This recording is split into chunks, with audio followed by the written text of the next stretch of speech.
Alright, so similar to the bounce strategy, which is again is a trend following strategy, for the impulse pullback strategy, I only take impulse pullback setups on high momentum stocks when I'm going long, and impulse pullback short setups on low momentum or bearish stocks. So again, let's do a quick review on what's high momentum and what's low momentum.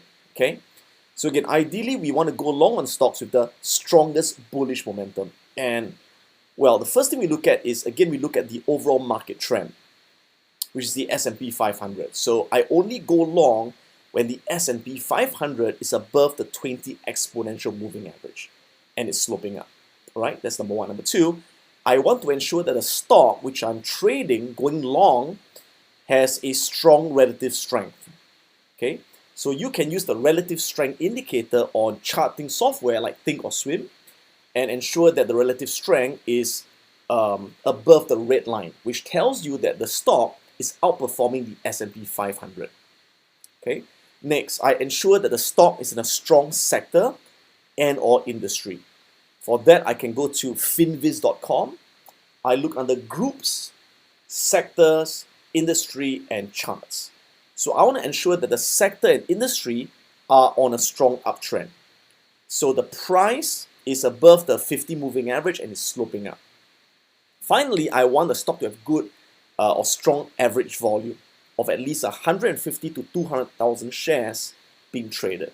So let's take a look at a recent impulse pullback trade I took and how it met these high momentum criteria. Alright, so let's take a look at a recent impulse pullback trade I took and how it fulfilled the high momentum criteria. So this trade is on a CMTL. Okay, and this was a setup. As you can see, the 6 crossing above the 18 EMA, MACD crossing bullish.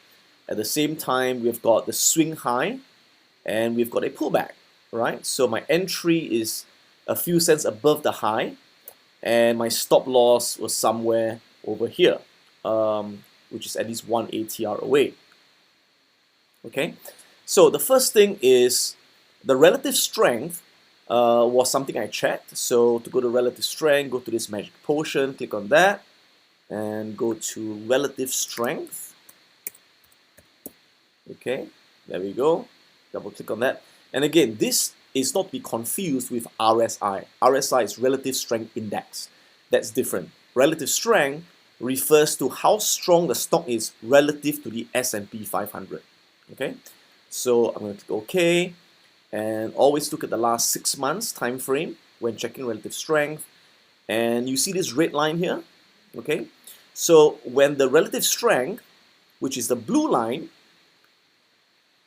is above the red line, it tells you that the stock is outperforming the rest of the S&P 500. This stock is outperforming the rest of the market, and that's what we want. So similarly, when we go short on a stock, we want the blue line to be below the red line. So in this case, it's above the red line. It's a high momentum stock. It's bullish momentum. We're going long on this stock. Okay, and again, the S&P 500 is above the 20 exponential moving average. So the overall market must be bullish, and the stock must have high relative strength. Next, I go to Finviz.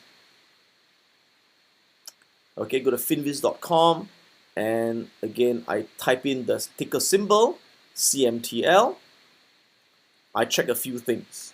I ensure average volume is more than 150 to 200,000 shares traded. So it's 227, it fulfills our criteria. Next, I look at the sector, right? Technology sector and the communications industry. So ideally, both of them should be on an uptrend, okay? So I go to, again, groups. I go to sector, and again, I can select industry later if I want to, and I click on charts. And I can see that technology as a sector is on a very strong uptrend, right? So it's above the orange line, which is the 50 moving average, is sloping up. So again, a rising tide lifts all boats. When the whole sector is going up, technology, you can bet that most stocks will go up in that sector, which is CMTL, right? All right, so that's how I check high momentum stocks for taking the impulse pullback long setups.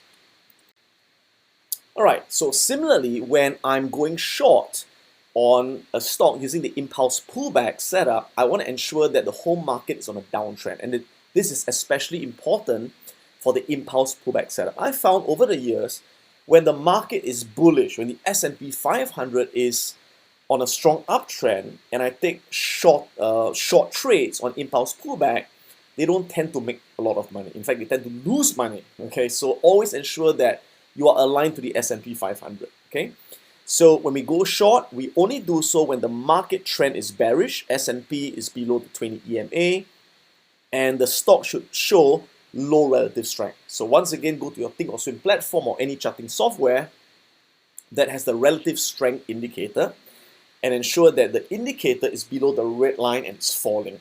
Okay, as I showed you just a while ago.